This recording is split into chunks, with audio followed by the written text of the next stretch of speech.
Okay, so today I'm going to be looking at this debate here between Ben Shapiro and Ro Khanna over the $15 minimum wage. Um, let's break this down. Get this started right now.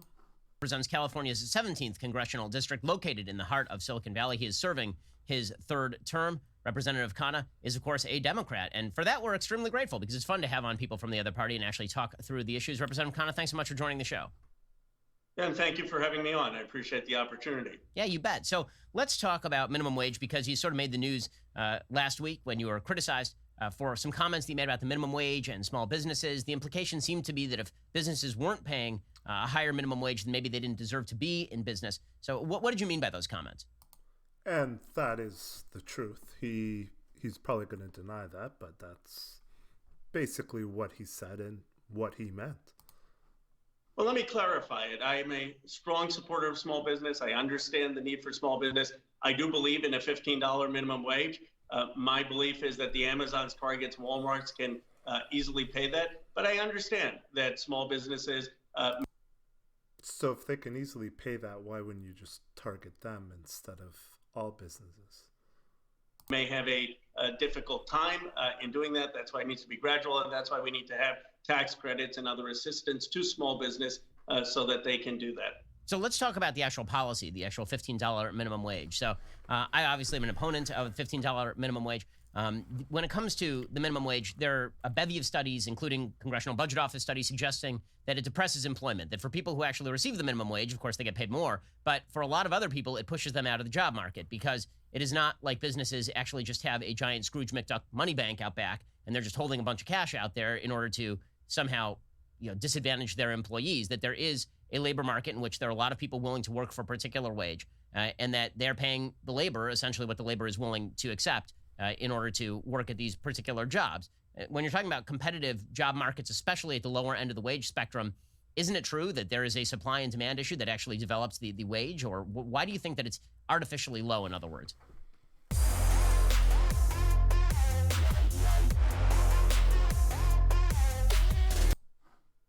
Sure. Let me suggest the two places we disagree. Your view, as I understand it, is this is a contract between two free individuals. Why is the government, the state, getting involved in trying to set the price? My view is that in certain cases, especially where you have monopsonies, where you have a high concentration in labor markets, there are only a few buyers. It's not a truly competitive market. It's actually a market failure. And so you have a wage that is under the competitive market price. In fact, Milton Friedman in 1976 wrote about this possibility that monopsonies could distort the market wage. Second, and I think this is just a good faith disagreement, you would argue people have... Well, first, you don't offer any example or proof that there are monopsonies. And again, it would make sense to target those specific companies rather than a blanket countrywide minimum wage. So moving on. Genuine bargaining power, and you have this concept of negative freedom, that the state shouldn't interfere. My view is that more of positive freedom, that people actually need basic support to be able to bargain effectively. And I don't think that there's true equal bargaining power often. So there are a couple of issues that I see in some of the stuff that you're saying here, just on the specific level. Obviously, the vast majority of employees at places like Amazon are actually not making the minimum wage. The fact is that the minimum wage is only being made by something like 2.3% of all wage earners in the United States. About 50% of those wage earners are under the age of 25. And when you artificially boost the minimum wage, what you actually end up doing is making it harder for people who actually need the minimum wage jobs to get those jobs because you have artificially created a base in the labor market from which employers are going to draw. So in other words, a $15 wage is the kind of wage that you pay to somebody who graduated from college. It's not typically the kind of wage that you pay for somebody who graduated from high school. And you see this historically with the minimum wage. When the federal minimum wage was increased, then people who went to high school had a much higher employment rate before, and then the minimum wage was increased, and then the unemployment rate among high school educated rose dramatically. It is not racially equal that way, actually. Minimum wage increases have disproportionately hit black and brown people without college degrees particularly. So why is raising the minimum wage overall a good idea? Well, but you're right. Right now, maybe it's 2.3%. I take your word for the study, but that's at $7.25, and there are 30 million or so of Americans who make between $7.25 and $15. Now, So 30 million, that's less than 10% of the population. So apparently this is a big problem. Let's continue. Less than 10%. I think the studies go both ways. Some people have argued, and there's studies showing that it increases productivity, it makes workers happier, it actually increases a business's profitability. I agree. There's studies showing that. And if that was true, you would need to force that on businesses. But may not be the case. One interesting study I saw is that what it really forces businesses to do is require high school as a credential. And this, a fair point would be saying that this may make it more difficult for those who haven't finished high school to get one of those jobs. But for 90% of Americans who have a high school degree, they will be able to get that job. So 10% of the population won't have a high school, who don't have a high school degree, will have a hard time getting a job. And that you're just going to dismiss, yet less than 10%. Let's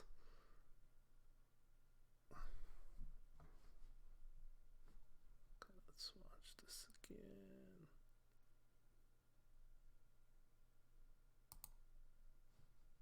That this may make it more difficult for those who haven't finished high school to do is require high school as a credential. And this, a fair point would be to say, increases a business's profitability. I agree. There's studies showing that may not be the case. One interesting study I saw is that what it really forces businesses to do is require high school as a credential. And this, a fair point would be to saying that this may make it more difficult for those who haven't finished high school to get one of those jobs. But for 90% of Americans who have a high school degree, they will be able to get that job and pay more. So I guess.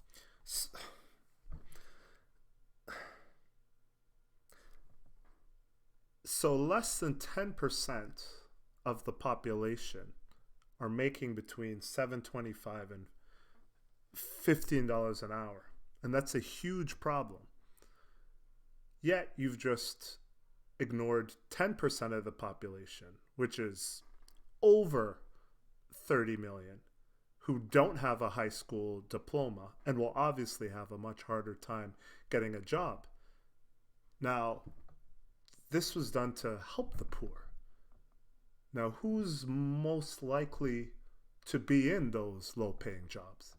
It's going to be people without a high school diploma. So I don't understand how you're now dismissing the very people you claim you're going to help with this. That seems like a huge contradiction to me. Let's keep going. The studies there are studies all over the place on this. My view is that the country would be better off with a higher wage that would help productivity, help the happiness of our employees. I mean, the simple kind of rebuttal to that is if it really improved profitability for businesses to provide higher wages, then they would do it. Meaning you wouldn't need the government to actually step in and force them to do it, being that businesses are profit-driven primarily. It's a fair point. That's if you believe that businesses always are acting in their rational long-term interest. My view is that sometimes businesses are very short-term focused. And here we go with the problem. So what he's saying is he knows best. Government knows best. That government should be able to override whatever a business owner thinks or doesn't think about how they should run their own business. It's really about control. Government's going to tell you what to do, and they're going to say, we believe this is good. You're going to do it. You're going to like it. It doesn't matter what you think. Focused and may not be making the long-term investments. But the second case is, let me ask you, are there any times you believe that the government should interfere? For example, overtime laws. We're required to pay time and a half. Would you support that? There are a lot of times that the state has made regulations to say that this helps the bargaining power and makes for a better labor market. Yeah, and I'm very much against virtually all of that. Completely irrelevant to the issue at hand. I'm extremely libertarian when it comes to labor markets, particularly because I believe that monopoly is actually created by some of the regulatory innovations that people have come up with. In fact, I think there's a reason why big corporations have typically pushed for a higher minimum wage when it becomes clear this is going to happen, because you're right, Amazon can absorb that blow a lot more easily than the mom and pop shop that is down the street. It actually increases their ability to drive other people out of the market. If everybody is required to pay a higher wage, then Amazon can spread that out over the price of its products. It can spread it out over its 83% market share in like the book market. It can upcharge people on the product in a way that small mom and pop stores cannot. And this is a great point. If you have a small business, a simple business, you're hiring low-skilled labor. You don't have a business where you're hiring computer engineers, scientists, high-wage earners. Now these people are going to make it hard for you to have your own business, because unless you're hiring high-wage earners for whatever business you have, you're gonna be squeezed by this, and they don't care. I don't understand how you could be an advocate for small business and support this. It's completely contradictory. Amazon will be fine. That's a small percentage of their workforce that are actually making below $15 an hour. But if you're a landscaper or you own a little diner or restaurant, that's going to squeeze you. Increase in minimum wage obviously disproportionately affects places that have 3 employees as opposed to places that have 300 employees, of which 30 are actually minimum wage employees. Exactly.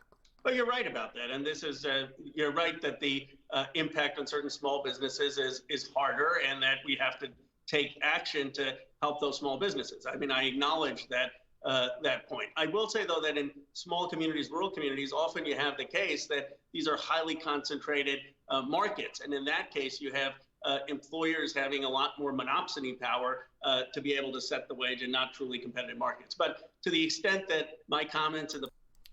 Prove it. You're saying it. Prove it. Who is doing it? Address who's doing it. And then you can impose some sort of wage on them. But now, again, it makes no sense to force that on everyone when you're talking about what you, I believe, said were rare cases. The past were not sensitive enough in the way I phrased it to the challenges of small business. I acknowledge that challenge. I agree with you that it's going to be much harder for certain small businesses, and we have to be honest about it. I mean, we can't, I want to engage in an honest conversation, and to pretend that there's small businesses that aren't going to be effective and that should be helped would not be correct. We'll get to more with Congressman Ro Khanna of the 17th District in your network.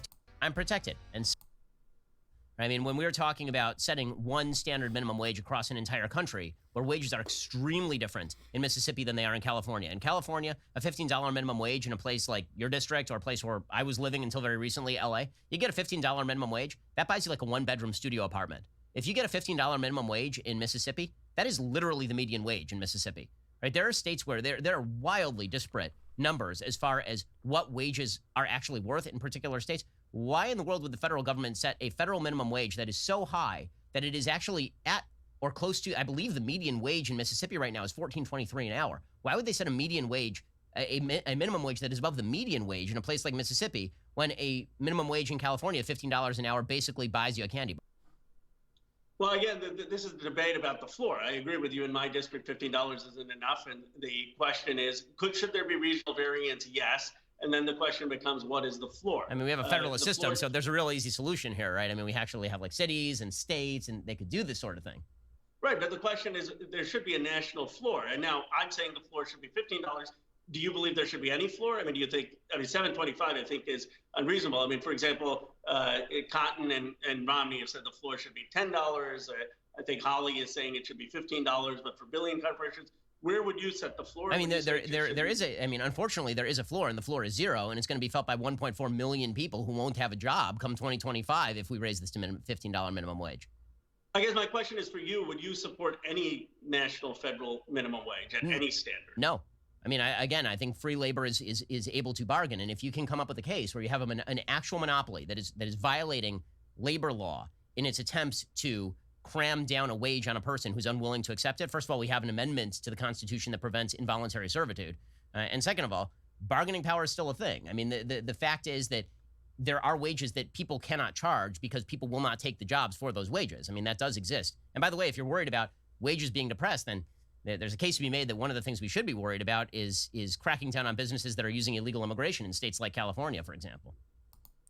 And to sum that up, and this is probably the easiest way to explain this, that labor is just like anything else. Whatever you're selling is worth only what someone else is willing to pay for it. And even if you're an employer, if you're looking to buy someone's labor, again, you're gonna have to pay what someone else is willing to sell their labor for. And there's just no getting around that. This is just political posturing. And the worst part is it actually hurts the poor. But what would you say to the argument for monopsony, which even Friedman argues? Now, in fairness, he says this is a rare case, and he was against. Yeah, if it's a rare case, then why are you using it as justification to have a $15 minimum wage for everyone if it's a rare case? Minimum wage, I mean, just in fairness. But he says, look, there are cases where you have one or two employers in a town and they're not charging a one or two employers in a town competitive price because you don't have one or two employers in a town the choice to go to 4 or 5 different employers. And in those cases, it's a market failure. That certainly seems as one case. And then we can disagree about negotiating. But I guess the broader point for, in my view, Ben, is because I believe in entrepreneurship, I believe in innovation, I believe in capitalism, I call myself a progressive capitalist, is when we're producing such incredible wealth. No such thing as a progressive capitalist. Trillions of dollars in my district, the ability to have people earn a wage that allows them to live a decent life seems to be something that's good for our democracy. Yeah, I mean, my counterpoint is that we are not producing incredible wealth. These companies are producing incredible wealth because they know how to run the business better than members of government who are, getting their salary from me, frankly, and from these businesses that actually are paying extraordinary levels of tax. Representative Ro Khanna, I really appreciate you coming on the program, and it's great to have conversations like this. So thank you for reaching out. Yeah, all right. Thank you for tuning in. Just, wow. Hopefully this doesn't go through. It's going to hurt a lot of people. And, yeah, anyways, if you like this content, like, subscribe. Yeah, see you in the next one.